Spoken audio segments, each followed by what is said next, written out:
Hi, this is Dina Kaufman, the Program Officer for the Life and Legacy Program.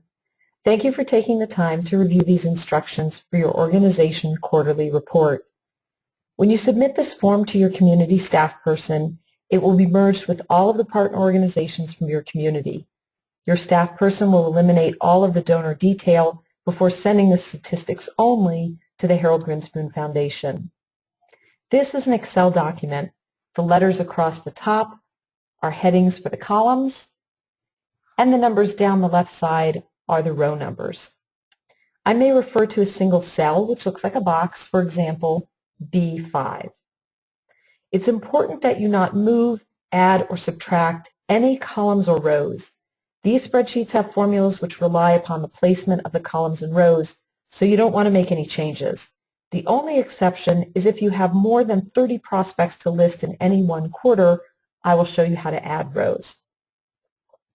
For your comfort, you have the ability to zoom in or out of the spreadsheet. In the bottom right corner, simply click on the plus or minus. Also, you can make any column wider by clicking at the column, hover over the right side, and simply drag it to make it wider. Before we begin, please save this new document. We suggest that you save it as your organization name, year 1, quarter 1, report, and then make the date using periods 3.30.15. This way, you can't use slashes on file names, so you can use periods. Temple Sinai, Y1, Q1, report 3.30.15. Now that you've saved your document for the quarter, we can begin. This is a workbook. Each tab down here on the left represents one worksheet. These instructions refer to the main worksheet titled Organization Details, which is your required quarterly report. The other tab, called Public Listing, has its own instructions and is designed to help you keep track of the names that you have permission to publish. It is not required.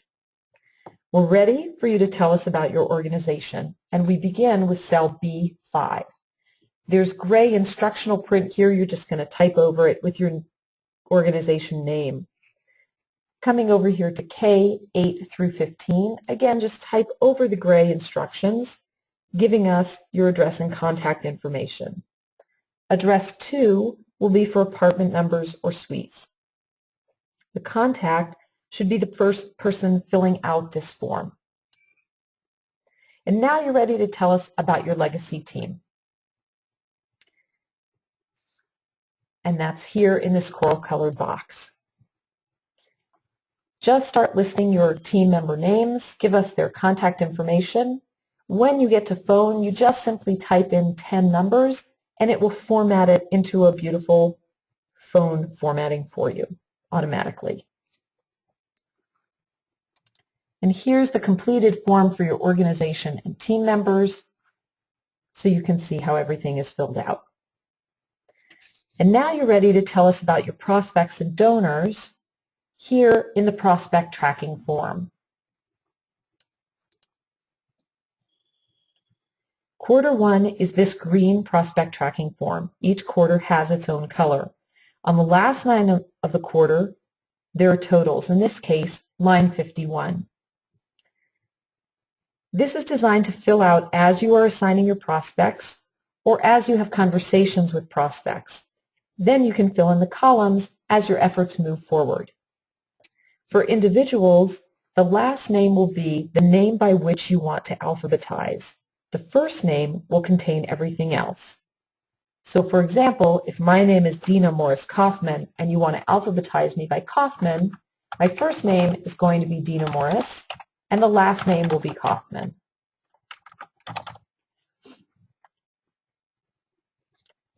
Add in all the contact information that you have.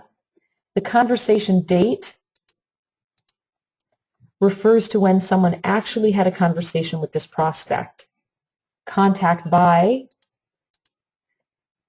would be the team member who made the contact, and you can use initials or names.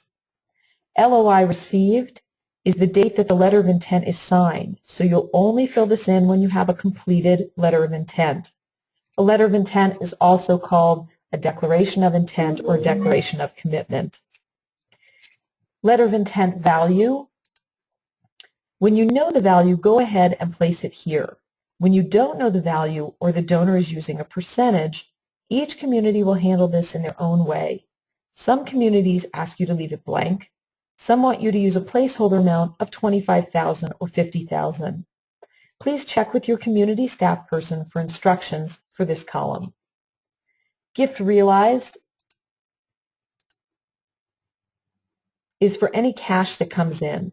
Include these funds in the LOI value column so that the LOI value is your grand total and your gifts realized is a subset. Gift formalized is the date for when the donor expressed that they have actually made the provision to include your organization in their will or estate plan. If they've already formalized their gift but the organization didn't know it, use the date of this conversation and ask them to sign a letter of intent so that you can count the gift toward the incentive program.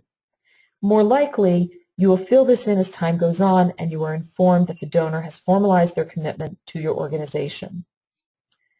Program year and quarter are already filled in, so you just leave them alone.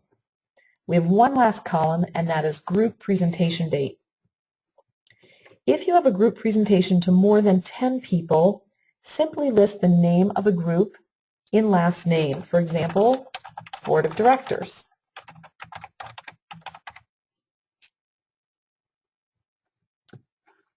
In the group presentation date, you can put in the date that the presentation was made. And the contact by would be the person who made the presentation.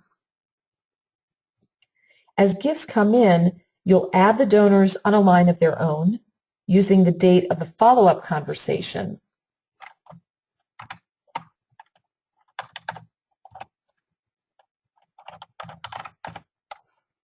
So let's say you had a conversation with Ruth after the group presentation, say a few weeks later. But she was at the group presentation, so you want to put the date in here, but you're going to use periods instead of slashes. What that does is it lets you know that that person was at the group presentation, but it doesn't count them in the total for group presentations. And then the person who had the follow-up conversation might be a team member. Let's say it was Rhonda Karp that had this conversation. And then you can fill in the information for the letter of intent. When the group is less than 10 people, you can list each person in the group with their contact information and enter the group presentation date on the first person with slashes, and subsequent prospects use periods so that only the formula counts, so the formula only counts this as one presentation. Moving to the bottom of the prospect tracking form in quarter one, you'll see line 51 holds totals. Please check these to make sure that they're totaling properly. The last name column is tallying your entries. Conversation date is counting your conversations, and group presentation date is counting the group presentations. LOI received is counting the number of completed letters of intent. The value is totaling the value of your commitments. Gifts realized is totaling your cash gifts. Gifts formalized is counting the number of people who've completed formalizing their commitment. And program year and quarter, because it doesn't need to total anything, is actually counting the number of realized gifts. There are lots of specific donor situations, so we address them in the written instructions. Please refer to them as you encounter each situation, and it will go over how to enter them into this form. A word about donors who wish to be anonymous. Let me pull up another form here. So a word about donors who wish to be anonymous. We suggest making the name cells red letters, and you can even add the word anonymous onto the last name. Or you can make anonymous the last name. That way it alphabetizes anonymous. And here's your completed form with the team members, the organization information, and the prospects, along with all of the totals at the bottom. In this case, it's totaled at line 54 because I was demonstrating adding lines. So when you have more than 30 prospects or donors in a quarter, you will need to add rows. And you do that only in this section by clicking on row 50, going up to your ribbon, and clicking on Insert as many times as you need to. Now you're ready to tell us about your stewardship and marketing efforts. Page over to the right here in this gray area.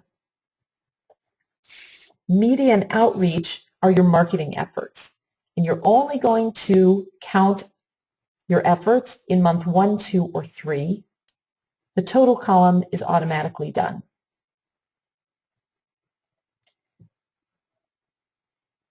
If you have a marketing effort that does not easily fall into one of these categories, go ahead and count it as other. So for example, a Facebook post doesn't count easily into any of these categories. Count it as other, and then in column AA make a note about what the effort was. Same thing with your stewardship efforts. You're going to be entering information in month 1, 2, or 3. The column totals are automatic. And if something doesn't easily fall into these categories, you'll count it as other. And then in column AA, explain it to us. Communication with legacy donors refers to any formal communication you have with donors. So this count should be at least as many donors as you have because you've sent them thank you notes. Something that might show up in other would be if you have a gift that you gave to all of your legacy donors. You'll count that here under other, and then you'll explain it over here in column AA. You can also add in this highlight section any information that you want to share about your efforts. You may want to say, Board of Directors presentation was awesome, or that you put letters of intent on the seats at an event. Anything like that that you want to share with the community, we'd love to hear about it here. Your report is complete. You've double-checked your totals in column Y and in line 51. And now, before you submit the report to your community staff person, you're going to save it. So make sure you do a save or save as, your organization name, Y1Q1, report 3.30.15. So I'm going to do save as.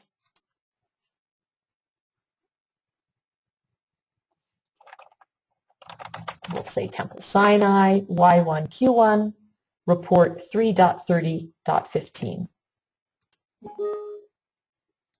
I already named it. Sorry. I already named it. Can't do it. Okay. When you begin quarter 2, begin by saving this document, save as Temple Sinai Y1Q2 report 6.30.15. Use this procedure at the beginning of each quarter, and then you'll have one report saved for each quarter. And you can continue to do that as you move through. You're now ready to begin quarter 2. We've completed the training for the mandatory part of the quarterly reporting spreadsheet. Thank you for your attention. Please contact your community staff person with any questions that you have, or consult the written instructions found on the Life and Legacy website in the resources section. Have a good day. Bye-bye.